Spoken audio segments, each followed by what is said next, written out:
తండ్రి ఇక్కడ మీ వాక్యం చెప్పడానికి వచ్చిన తండ్రి నేను ఈ చిన్న తండ్రి నేను ఏమైనా అభ్యంతరపరిచిన నా మెడకి తెలుగు సముద్రంలో పడవేయడానికి నేను పాత్రను తండ్రి నీ వాక్యాన్ని నా నోటున్నారు తండ్రి మీ బిడ్డలకి అందించడానికి నాకు సహాయం చేయాలి తండ్రి. ఈ ప్రార్థన మా ప్రభువును రక్షకుడు యేసుక్రీస్తునామమున వేడుకుంటున్నాను తండ్రి. ఆమేన్. అమ్మ చదవచ్చు అందరూ బైబిల్ తీయండి. ఫిబ్రవరి పత్రిక 6వ అధ్యాయం 1-2 నుంచి చదువుతుంటాను.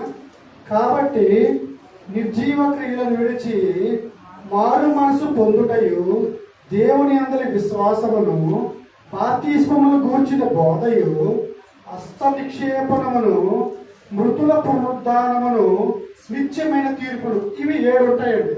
ఓకే, ఈ 7 ఇప్పుడు చెప్పను కానీ ఈ యాక్చువల్గా ఈ 7 విషయాలు రోజుకు 2 గంటలు చొప్పున చెప్తే 4 రోజులు పట్టుద్ది. ఓకే, ఈ 7 ఇప్పుడు మీకు చెప్పను. అయితే ఇక్కడ మీకు ఈరోజు నాకు దేవుడు ప్రేరేపించిన కొద్ది ఏంటంటే ఇక్కడ చూడండి, మనం నిన్న మొన్న ఒక 4 రోజుల కింద క్రైస్తవులు అయిన వాళ్ళు ఉన్నాం, ఒక సంవత్సరం కింద అయిన వాళ్ళు ఉన్నాం, ఒక 5 సంవత్సరాల కింద అయిన వాళ్ళు పుట్టు క్రైస్తవులు అయి ఉన్నాం. ఓకే, అయితే ఇప్పుడు నేను ఇక్కడ చెప్పదలుచుకున్నది ఏంటంటే ఇక్కడ చూడండి, పునాది మరలా వేయక. ఏదైనా ఒక విషయం తెలుసుకున్నామంటే మళ్ళీ ముందుకు వెళ్ళాలి. మరలా వేయక క్రీస్తును గూర్చిన మూలోపదేశం మాని. చూడండి, అండర్లైన్ చేసుకోండి. పునాది మరలా వేయక. ఒకటి మీరు ఇక్కడ గుర్తించుకోవాలి. ఈరోజు నేను చెప్పాల్సిన అంశాలు. పునాది మరలా. ఇప్పుడు ఇల్లు ఉంది, పునాది వేస్తా, ప్రతిరోజు తవ్వుతామా? ఒకసారి వేసేస్తాం. ఓకే, మూలోపదేశము మాని సంపూర్ణమగుటకు సాగిపోదాము. అదండి, పునాది మరలా వేయక మూలోపదేశము మాని సంపూర్ణమగుటకు సాగిపోదు. ఈ 3 పదాలు అండర్లైన్ చేసుకోండి. ఓకే, ఏమిటా పునాది? మళ్ళా వేయకని ఒక్కసారి వేసే పునాది యేసు ప్రభువారు భూమి ఆకాశాన్ని మనందరినీ సృష్టించిన దేవుడు. ఓకేనండి, ఆయన ద్వారా మనకి మృతుల పునరుద్ధానము, నిత్య జీవము. ఇది ఫండమెంటల్. అది మెచ్చి అది తెలిసి మనం క్రైస్తత్వంలోకి వచ్చాం. ఓకే, మూలోపదేశం ఏమిటి? మూలోపదేశము చూడండి, యెషయా 28:9.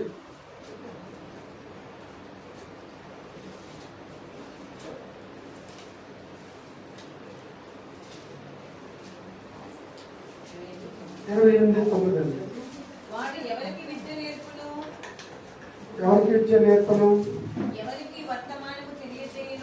ఎవరికి వర్తమానము తెలియజేయును? తల్లి పాలు విడిచిన వాడిగా, చన్ను విడిచిన వాడిగా. చూడండి, ఇప్పుడు చిన్నపిల్లలు ఉంటారు, చట్టి బిడ్డలు ఉంటారు, పాలు తాగుతారు. వాళ్ళకి అన్నం పెడతామా? పెట్టము. అన్నం ప్రాసనం తర్వాత అన్నం పెడతాం. ఓకేనండి, ఇప్పుడు అన్నం తిన్న వాళ్ళకి మళ్ళీ పాలు పీక పెట్టి తింటే ఎలా ఉంటుందండి? చూడటానికి అంత పెద్దగా ఉన్నా.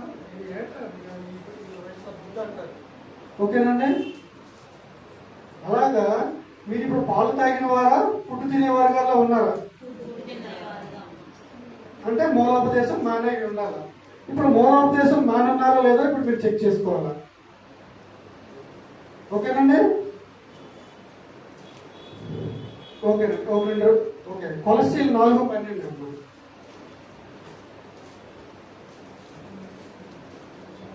కొలస్సీ 4:12.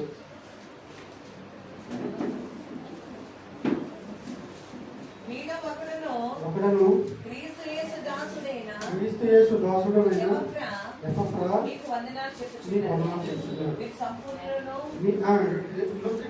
చెప్పండి, మీరు సంపూర్ణులను ప్రతి విషయంలో దేవుడి చిత్తమును గూర్చి సంపూర్ణాత్మ నిశ్చేత గలవారునై నిలకడగా ఉండవాలని ఇతడెల్లప్పుడూ మీ కొరకు తన ప్రార్థనలో పోరాడుచున్నాడు. ఈ 12వ వచనంలో మీరు ఇక్కడ మీరు సంపూర్ణులుగా ఉండాలి. మీరు సంపూర్ణులను ప్రతి విషయంలో దేవుని చిత్తమును గూర్చి సంపూర్ణ ప్రతి విషయంలో దేవుని చిత్తమును గూర్చి. ఓకేనండి, కొన్ని పర్వత ప్రార్థన చెప్తాను. మీ చిత్తం నెరవేరినట్లు భూమి యందు నెరవేరినట్లు. అంటే పౌలు మాట తప్పలేదు, పౌలు బాగానే రాశారు ఇక్కడ వాక్యం. ఓకేనండి, లేక బాగానే రాశారు. దేవుని చిత్తం తెలుసుకోవాలి. ఎప్పుడు తెలుస్తుంది మనకి? ఆ ముందే ఉంటుంది. సంపూర్ణుడు గూర్చి సంపూర్ణ ఆత్మ నిశ్చయత గలవారై, ఇక్కడ అండర్లైన్ చేసుకోండి, నిలకడగా ఉండాలండి. నిలకడగా స్థిరంగా ఉండాలి. మిమ్మల్ని వచ్చి అల్లది కాదు, ఇల్లుది కాదు. ఇప్పుడు మీరు ఇక్కడికి వచ్చారు, మీ ఆత్మలో ఈ సంఘంలో రక్షించబడ్డారు. ఇప్పుడు ఫర్ ఎగ్జాంపుల్ నేను ఒక ఆవును కొనుక్కున్నానండి. ఒక ఆవును కొనుక్కున్నాను, దానికి గడ్డేస్తున్నాను, దానికి దోమలు తగలకుండా మంచి ఎన్విరాన్మెంట్ ఇచ్చి మీద ఫ్యాన్ పెట్టి అన్నీ చేస్తే ఆ ఆవు ఎవరికి పాలు ఇవ్వాలి? యజమానికి పాలు ఇవ్వాలి. గడ్డి వేసిన యజమానికి పాలు ఇవ్వకుండా దారిని పోయి దానానికి ఇస్తే ఆ ఆవుని ఏమనాలి? కసాయుడికి అప్పచెప్పారు. మా సంఘంలో బాగుంటుంది, మా సంఘంలో ఏసీ ఉంటుంది, మా సంఘంలో ఫస్ట్, మా సంఘంలో స్వస్థతలు ఉన్నాయని మీరు ఈ సంఘంలో రక్షించబడి ఇంకో దగ్గరికి వెళ్ళారంటే మిమ్మల్ని కషాయాలకు వేసేసినా తప్పులేదు. చూడండి, నాది శ్రీకాకుళం, నా భాష, నా ప్రాస కొద్దిగా మోటిగా ఉంటుంది. మీరు వాక్యాన్ని ఒకటే చూడాలి తప్ప నా మాటను చూడకూడదు. ఓకేనా?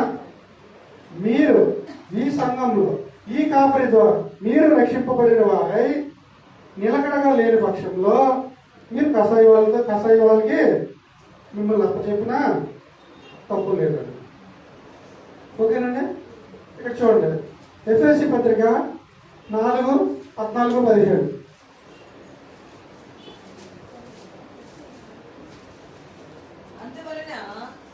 అందువలన మనం ఇక మీదట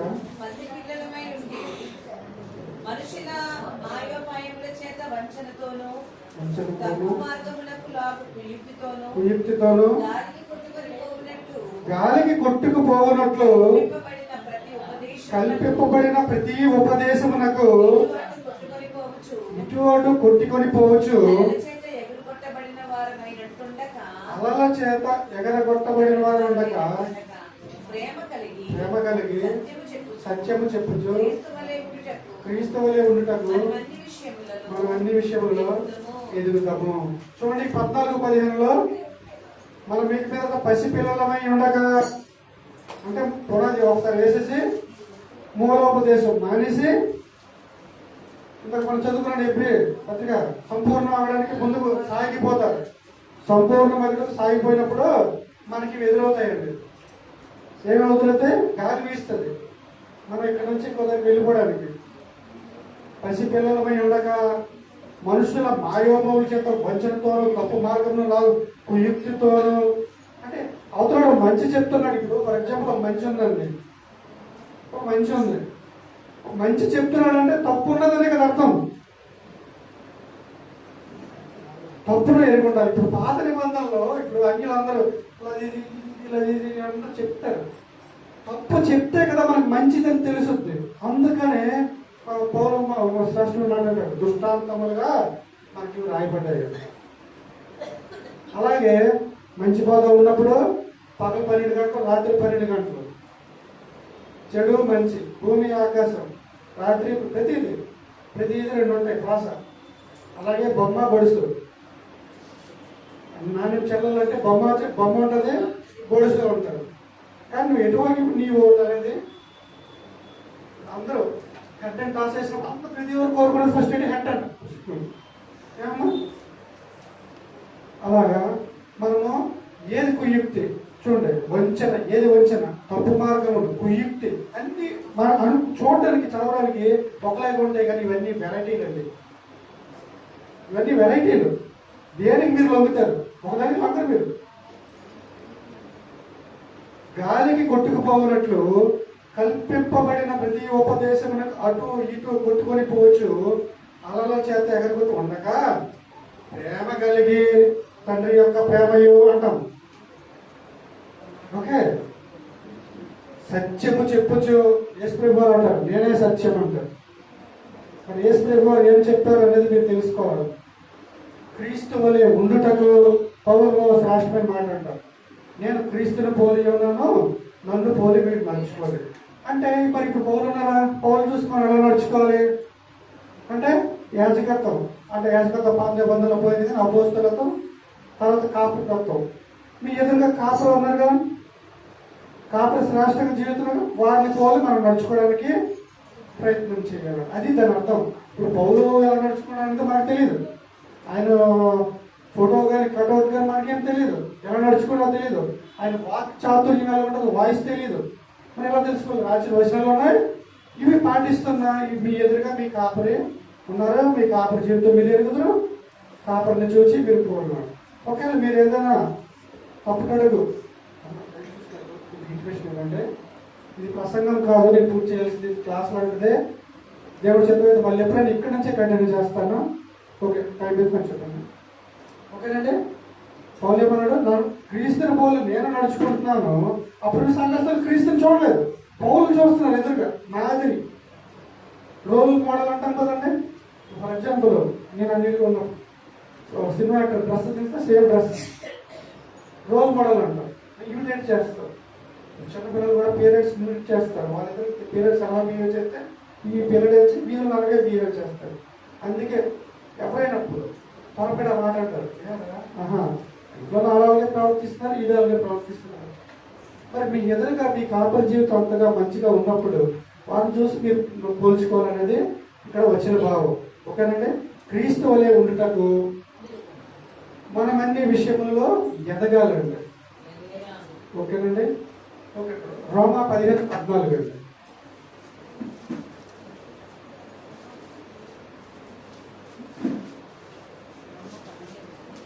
రోమా 15:14. నా సహోదరులారా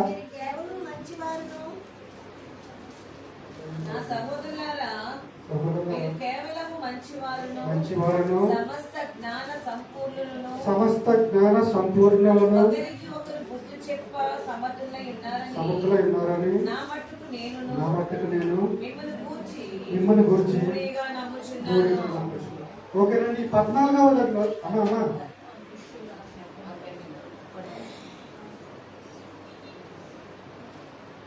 మీరు కేవలం మంచివారను, ఓకే, సమస్త జ్ఞాన సంపూర్ణులను అండర్లైన్ చేసుకోండి. సమస్త అన్ని విషయాల్లో జ్ఞానం ఉండాలి. ఇప్పుడు మన ప్రభు యేసుక్రీస్తు మాట అంటారు, మీరు మిమ్మల్ని తోడేల మధ్యకి పంపిస్తున్నాను, పావురం వలె నిష్కప్తంగా ఉండండి, పాము వలె వివేకంగా ఉండండి. ఇదేంటిది? సర్ప సంతానమైన ఒకరు తిట్టి మరి పాము వలె వివేకంగా ఉండమంటున్నారు అంటే యేసుప్రభు వారు 3.5 సంవత్సరాలు భూమి మీద పరిచర్య ఎందుకు చేశారంటే 3.5 సంవత్సరాలు ట్రైనింగ్ ఇచ్చారు 12 మంది శిష్యులు. ఎలాగా ఎవరి ఎలా తెప్పించుకోవాలి. అందుకని అక్కడ ఉంటుంది. ఆ పేరు చూస్తుంటే నా సమయం ఇంకో రాలేదని యేసుప్రభు తప్పించుకుని వెళ్ళిపోతారు. ఎందుకంటే యేసుప్రభు వారు లోకస్వార్థ 4వ అధ్యాయం ఉంటుంది. ఆయన జ్ఞానమందును వయసునందును మనుషులు దయ్యాలను ఎదుగుచూ ఉన్నారు. ఇప్పుడు 12 సంవత్సరాలు అప్పటి నుంచి. మన దాంట్లో పుట్టు క్రైస్తవులు ఉంటారు.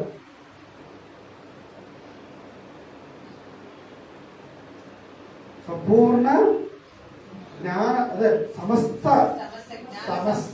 ఇప్పుడు అనలైజ్ చేసుకోండి. ఇది నొక్కి చెప్పాల్సిన విషయాలు. సమస్త జ్ఞాన సంపూర్ణలను ఒకరికి బుద్ధి చెప్పి సమర్థులని ఎవరు అంటారండి? సమర్థులు అంటే ఎగ్జామ్స్ రాసి ఫిట్ అయిందంటే ఇప్పుడు 5 మార్కులు వచ్చినట్టు సమర్థులు అన్నారు. Your failure. Okay, average, poor ఏమంటాయి ప్రోగ్రెస్ రిపోర్ట్లో మనకు ఉంటాయి. వీళ్ళు సమర్థులు అన్నారు. గుడ్, ఎక్సలెంట్, A+, అంత జ్ఞానం మనం సంపాదించుకోగలగాలి. ఓకేనా?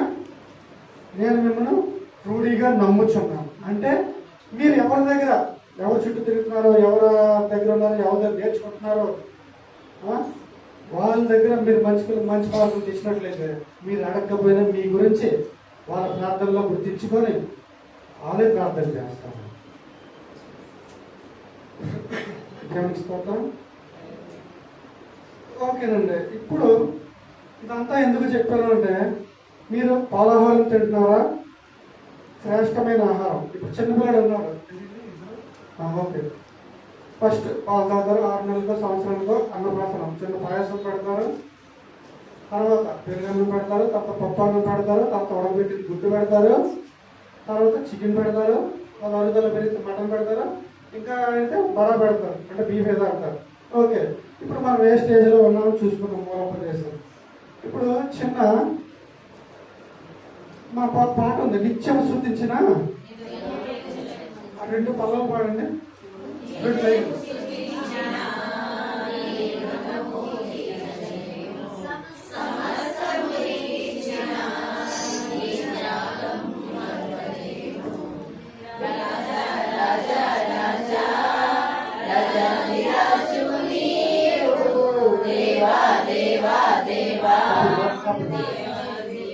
ఓకే, దేవా దేవా దేవాది దేవుడు.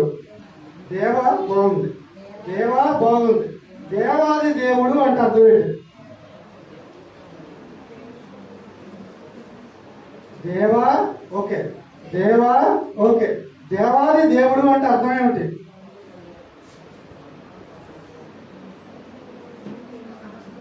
దేవాది దేవుడు అంటే దేవుళ్ళకి దేవుడు. ఓకే, ఇప్పుడు ఎంతమంది దేవుళ్ళు ఉన్నారు? మరి అక్కడ కింద ఉన్న దేవుళ్ళు లేరు, మరి దేవుళ్ళకి దేవుడు అన్నారు కదా మీరు. ఓకే, ఇప్పుడు చెప్తాను తెలియదు. ఇది పాలాహారం అంటే, ఇప్పుడు ఫర్ ఎగ్జాంపుల్ ఒక అన్యులు, అదే మన తోటి సోదరులు, మన పక్కింటి బైబిల్ భాషలో అన్యులు అంటే బూత్ కాదండి, మన కానివారిని అన్యులు అంటారు అంతే. యూదులు కాని వారు అందరూ అన్యులే. పాత నిబంధన ప్రకారం మనం యూదులకు అన్యులమే. వీళ్ళ అన్యులు అంటామని వాళ్ళని మనం చిన్న చూపు చూడాల్సిన పని లేదు. యూదులు కాని వారు అందరు. అయితే మన క్రైస్తవులకు వచ్చారంటే మన క్రైస్తవులు అన్యులు అంటాం. ఓకే, అన్య భాష అంటే మన భాష కాదు, అన్య భాష అంటే సింగిల్. నానా భాష అంటే నెంబర్ ఆఫ్ అన్య భాషలు ఇచ్చుకుంటూ నానా భాష, నానా జాతులు అంటామే అలా. ఓకే, దేవాది దేవుడు అంటే దేవుళ్ళకి దేవుడు. ఇది పాలాహారం అండి. ఎలా అంటే మన కోటి సహోదరులకి ఒకటి 3,3,33,333 ఉన్నారు. ఆ దేవుళ్ళకి దేవుడు అయ్యాలని చెప్పడానికి వాడాల్సిన పదం అది. అమ్మా కాదమ్మా, వాళ్ళు మనుషుల చేత సృష్టింపబడిన వారి దేవుళ్ళు, వాళ్ళకి చరిత్ర ఆధారం, ఆర్కియలాజికల్ ఆధారం ఏదీ లేదు. ఓకేనండి, వాళ్ళు దేవుళ్ళకి వారు నమ్ముతున్నారు కాబట్టి ఆ దేవుళ్ళకి దేవుడు అండి అని ఇక్కడ అపోస్తల కార్యాలు పత్రికల్లో దేవీ దేవతలు ఉన్నను, పౌలు మాట దేవీ దేవతలు ఉన్నను అంటే బైబిల్ లేదంటే తెచ్చి తోసేయడమే. సందర్భం అది ఏ టైం అది దేనికి వాడే అదే పాలాహారం. అది వాళ్ళకి ఉపయోగించడానికి వాడిన పదాన్ని మనం ఎన్ని సంవత్సరాలైనా ఇప్పుడు నేను 2014లో బాప్తిజం తీసుకున్నాను, కుదుర్చుకుంటాను తర్వాత. ఓకేనండి, ఇప్పుడు ఇదంతా 16 దగ్గర 12 సంవత్సరాలు అవుతుంది కదండి. నేను ఈ విషయం నేను ఇంకా పాలాహారం తీసుకున్నట్లయితే చనిపోయిన వరకు వాళ్ళు దేవుళ్ళని నమ్ముతాను, ఆయనకి ఈయన దేవుళ్ళని నమ్ముతాను. మరి ఈయన ఘనత ఎక్కడ వస్తుంది, కీర్తి ప్రతిష్టాలకు వస్తాయి, మహిమలకు వస్తుంది. వాళ్ళని ఈయనకి ఇంకా పోల్చుకుంటూ పోతే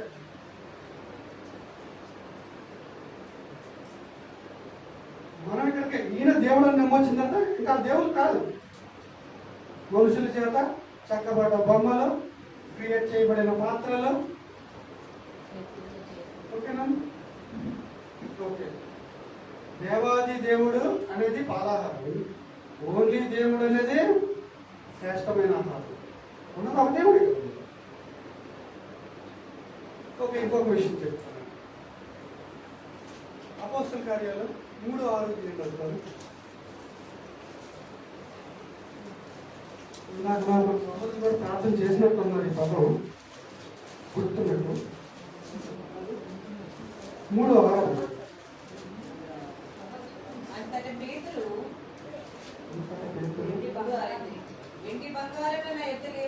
లేవు కానీ నాకు కలిగినదా నీకు ఇచ్చుచున్నాను.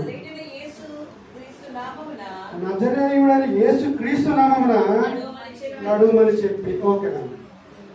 నజరేయుడని యేసు క్రీస్తు నామమున ప్రార్థిస్తున్నాను తండ్రి, ఆమేన్ అన్నారు. సోదరు ప్రార్థన చేశారు కదమ్మా. ఓకే, ఇక్కడ మూలోపదేశం ఏమిటి? శ్రేష్టమైన పాలాహారం ఏంటి, శ్రేష్టమైన ఆహారం ఏంటి అని చెప్తారు. యేసుక్రీస్తు వారు ఎక్కడ పుట్టారు? మేక 5:2 ప్రకారం బెత్లెహేంలో పుట్టారండి. ఓకే, తర్వాత 4 సంవత్సరాల వరకు ఐగుప్తుకి వెళ్ళారు. 4 సంవత్సరాల తర్వాత వచ్చి నజరేతులో పెరిగారండి. ఓకేనన్నా? 30 సంవత్సరాల తర్వాత పరిచర్య స్టార్ట్ చేసి యూదయ, గలిలియా, సమరయ ప్రాంతాల్లో పరిచర్య చేశారు. కలవరి కొండ మీద చనిపోయారు, సమాధిలో పెట్టబడ్డారు. 3 రోజుల తర్వాత లెగిసి 40 రోజులు కనిపిస్తూ శిష్యులకి అందరికి కనిపించి 41వ రోజున పరలోకానికి ఆరోహణం అయిపోయారు. ఓకేనమ్మా?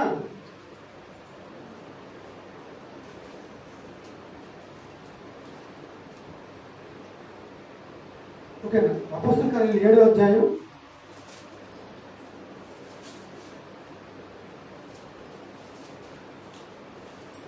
55 అమ్మా.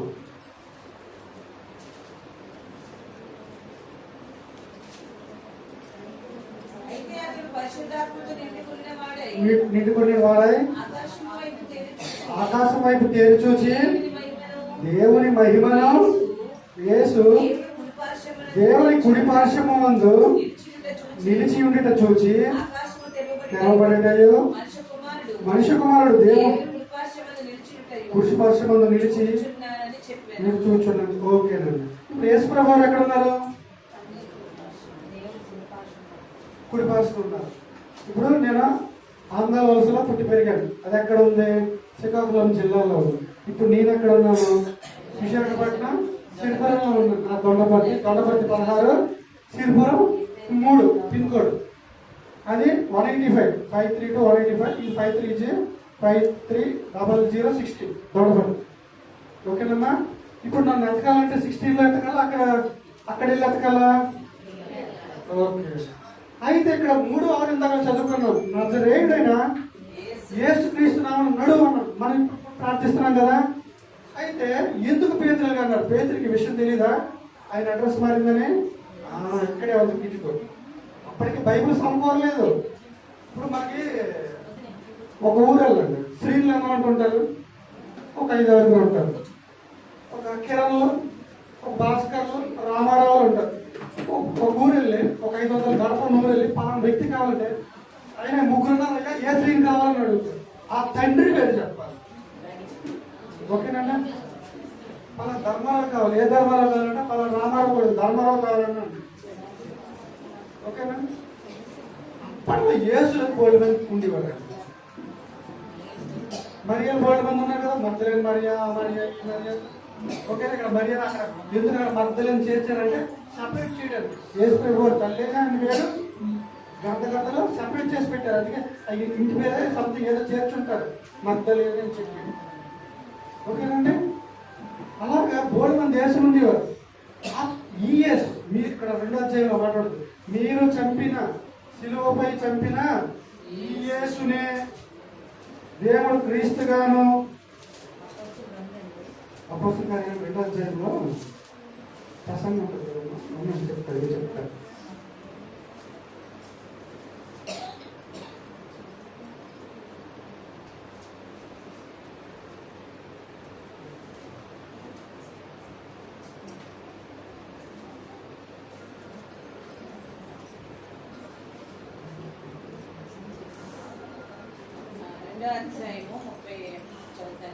దావీదు పరలోకమునకు ఎక్కిపోలేదు.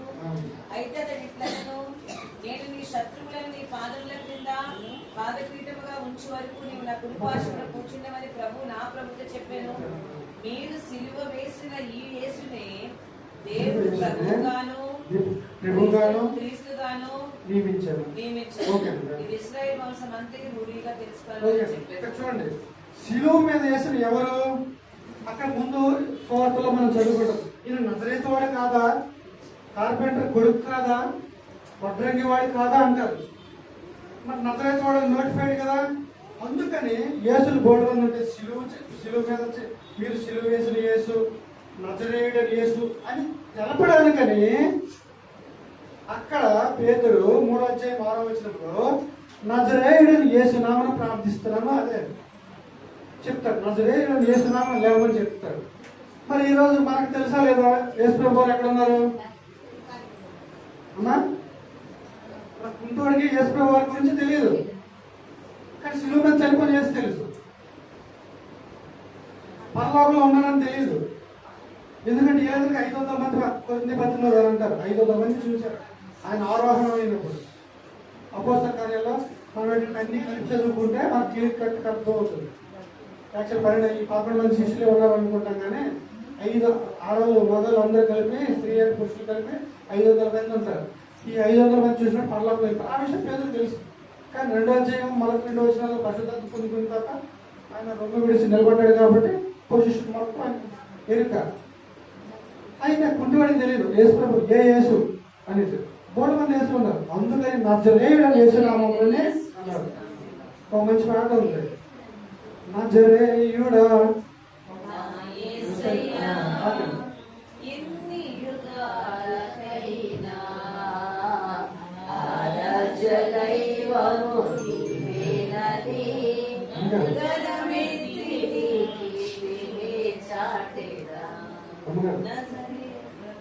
అదేనండి. ఒక్క లైన్ చాలండి. ఇప్పుడు ఇంకా ఆయన భూమి మీద ఉన్నాడా యేసు ప్రభు గారు? మరి ఇంకా భూమి మీద 33.5 సంవత్సరాలు శరీరధారైన నజరేయుడైన యేసుని మనం పిలుస్తున్నాం. మరి మీ కోరికలు ఎందుకు తీరట్లేదు? మీరు రాంగ్ అడ్రస్కి లెటర్స్ పంపిస్తున్నారు. మీరు ఇంకా పాలాహారం తింటున్నారు. శ్రేష్టమైన ఆహారం తెలియదు, అడ్రస్ తెలుసుకోవట్లేదు. ఆయన అడ్రస్ మారిపోయింది. పరలోకంలో మా తండ్రి స్టార్టింగ్ ఎండింగ్. ఇంటి దగ్గర బండి వానా చేస్తాం, మళ్ళీ ఇంటికి తెచ్చేసరికి మన ఇంటికి తేవట్లేదు బండి. నజరేయుడని యేసునామమున అని అడ్రస్ తయారు చేస్తున్నాం.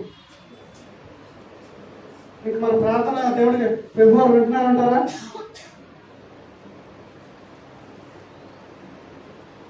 ఇది శ్రేష్టమైన ఆహారం. అందుకని నేను పాటకు మ్యాక్సిమం పాడను. చిన్న ఎర్రర్స్ ఉన్నాయనేసి మనసులో ఆ ఎర్రర్స్ కట్టించుకొని అబద్ధం చెప్పాల్సి వచ్చినప్పుడు నిజం కూడా చెప్పను, బాగా ఊరుకుంటాను. నేను అర్థం మాత్రం చెప్పను. ఓకేనండి.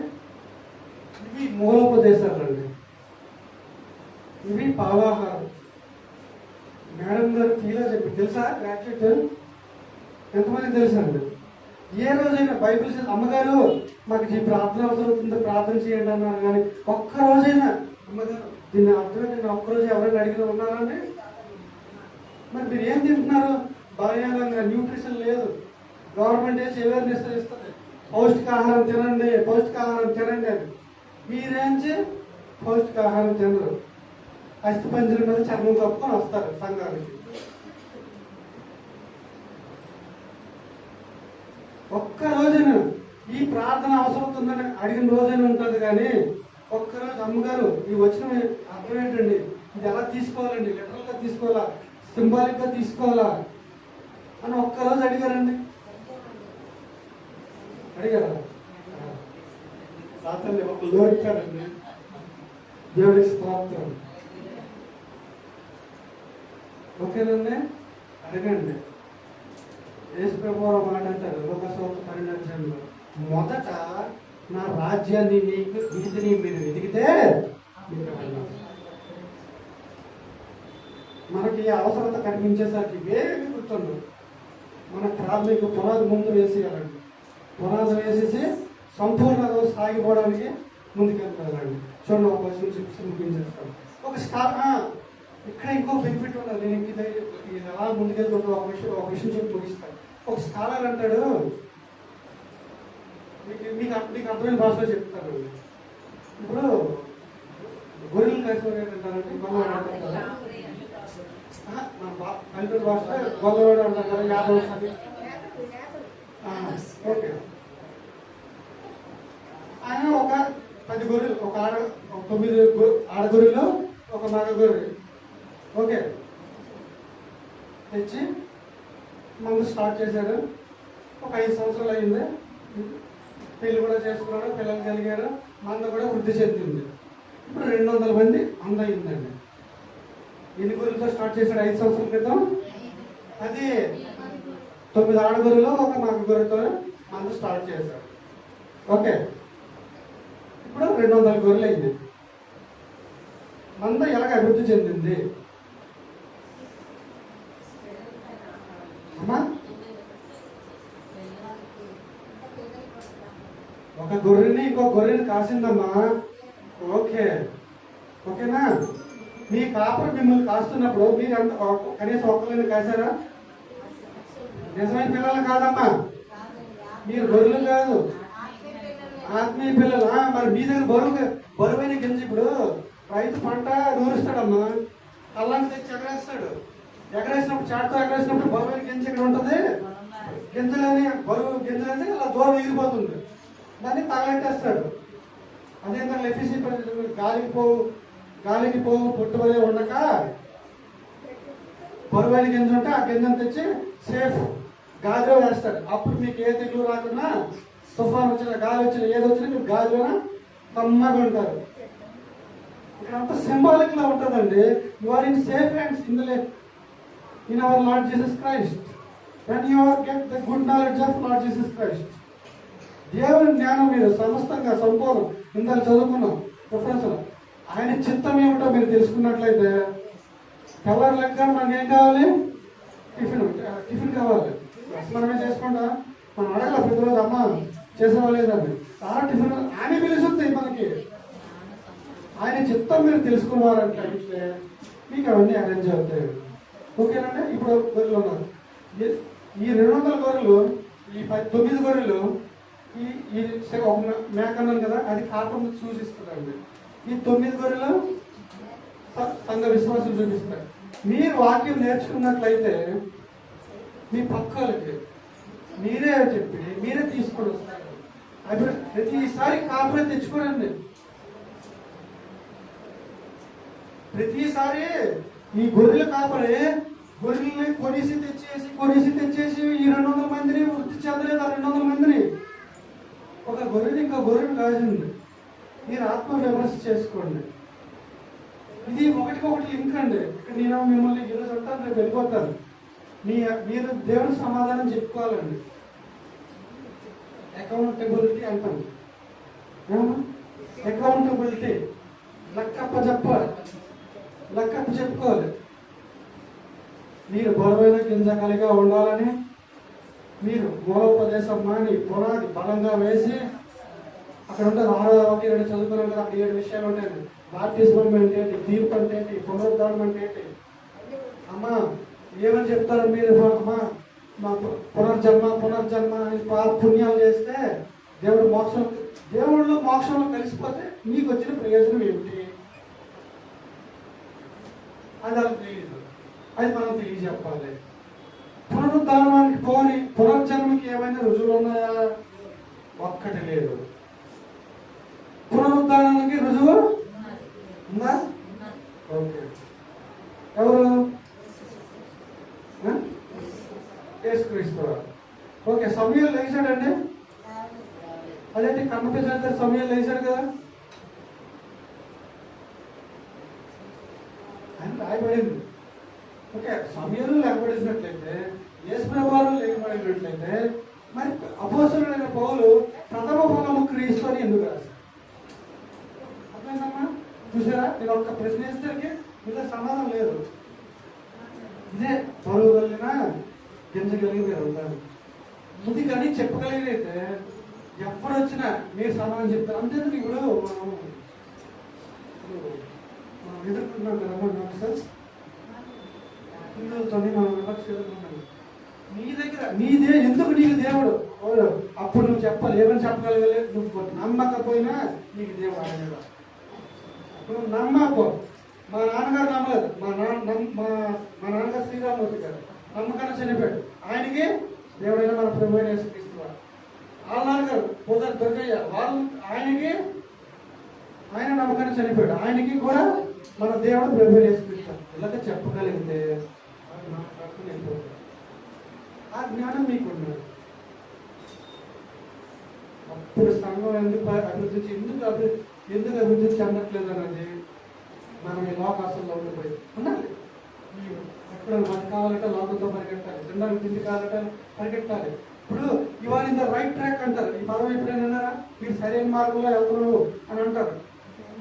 ఎవరైనా విన్నారమ్మా? అమ్మ పాప అంటారు కదమ్మా.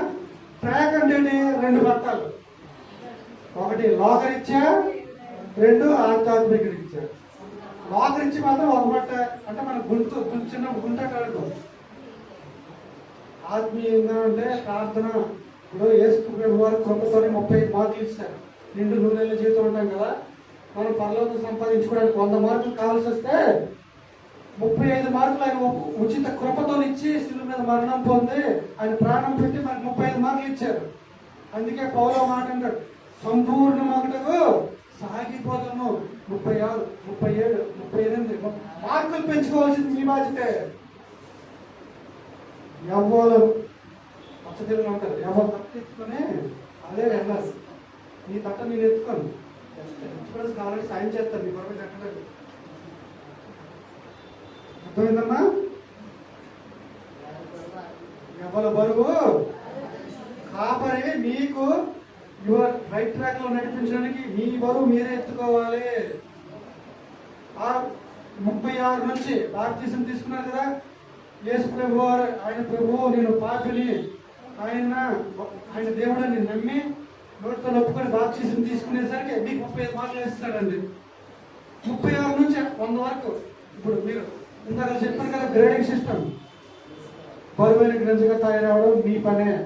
ఎలా తయారవ్వాలి, ఆ బరువు మీకు ఎలా ఎత్తుకోవాలి, ఎలా మోయాలనేది డైరెక్టర్ కాబట్టి చెప్తారు. అది మీరు తెలుసుకోవాలని నేను కోరుకుంటూ సెలవు తీసుకుంటున్నాను గారు. నాకు ఈ అవకాశం ఇచ్చిన మతమ్మ గారిని నేను మనస్ఫూర్తిగా చిన్న ప్రార్థన చేస్తాను. పరిశుద్ధుడా పరిశుద్ధుడా ప్రేమ తండ్రి, నీవే స్తుతి స్తోత్రములైన తండ్రి. సాయంత్రం జనాలు వచ్చాను తండ్రి. తండ్రి ఈ వాక్యం చెప్పే భాగ్యాన్ని నాకు ఇచ్చినందుకు తండ్రి తెలియపరుచుకుంటున్నాను తండ్రి. ఆమెను పరిచర్యను తండ్రి, ఆమె ఎంతగా ప్రయాసపడి ఆరోగ్యం లెక్క చేయకూడదు తండ్రి. బాంబే కాలనీ కూడా దీంతో 3 వరకు ఎక్కువ ప్రయాసపడే రోజులు ఉన్నాయి తండ్రి. నాకు అలాగే నేను చూశాను తండ్రి. ఆమెనే పరిచయం తండ్రి. ఆమె సంఘ బిడ్డలందరినీ ఈ లోకరీత్యా అవసరాలు తీర్చి ఆధ్యాత్మికంగా తండ్రి మీ జ్ఞానాన్ని, లౌకిక జ్ఞానం, ఆధ్యాత్మిక జ్ఞానం, మీ జ్ఞానం 2 సంవత్సరాలలో వారికి తండ్రి చేకూర్చి తండ్రి వారిని సంపూర్ణంగా సాగిపోవటకు ఎదగడానికి మీరు సహాయం చేయాలి నాయన తండ్రి. వారికి ఈ లోకరీత్యాన్ని మనోధైర్యాన్ని తండ్రి, మంచి సంకల్పాన్ని దయచేయాలి నాయన తండ్రి. మంచి మనోధైర్యాన్ని ఇచ్చి అన్ని విషయాల్లో ఎదుర్కోవడానికి తండ్రి సహాయం చేయాలి నాయన తండ్రి. చిన్నగా ప్రాంతంలో తండ్రి వాళ్ళ అవసరం తండ్రి, మీ చిత్త ప్రకారం మీ చిత్తంలో నచ్చిన వాళ్ళందరికీ తండ్రి మీరు కాచి కాపాడండి ప్రభు. మీరు రుజువు గల దేవ నీకే స్తోత్రాలు తండ్రి. మినిస్ట్రీని మరొక్కసారి ఆశీర్వదించి తండ్రి పరిచర్యను తండ్రి, మీ రాజ్య విస్తరణ తండ్రి, మీ నామ మహిమ ఘనత కొరకు తండ్రి వాడు పడుతున్నాను తండ్రి గారికి తండ్రి దీవించాను. ఈ ప్రార్థన మా ప్రభువు రక్షకుడైన యేసు క్రీస్తు నామములో వేడుకుంటున్నాను తండ్రి. ఆమేన్. దేవునికి స్తోత్రం. హల్లెలూయా. హల్లెలూయా. దేవునికి మహిమ. మరి చక్కని వాక్యం అందించిన మీ అందరికీ ప్రార్థన అంటే ఏంటి, ఆరాధన అంటే ఏంటి, స్తోత్రించడం అంటే ఏంటి తేడా తెలియాలి. దీవెనకి ఆశీర్వాదానికి తేడా తెలియాలి. బోర్డు ఉన్నాయండి, మీరు ఇంకా ఫోన్ చేయాల్సింది. పైనుండి వచ్చేది దీవెన, లోక అవసరం ఆశీర్వాదం, దయా కృప. ఈ రెండింటి తేడా తెలుసండి ఎవరికైనా? దేవుడు దయ,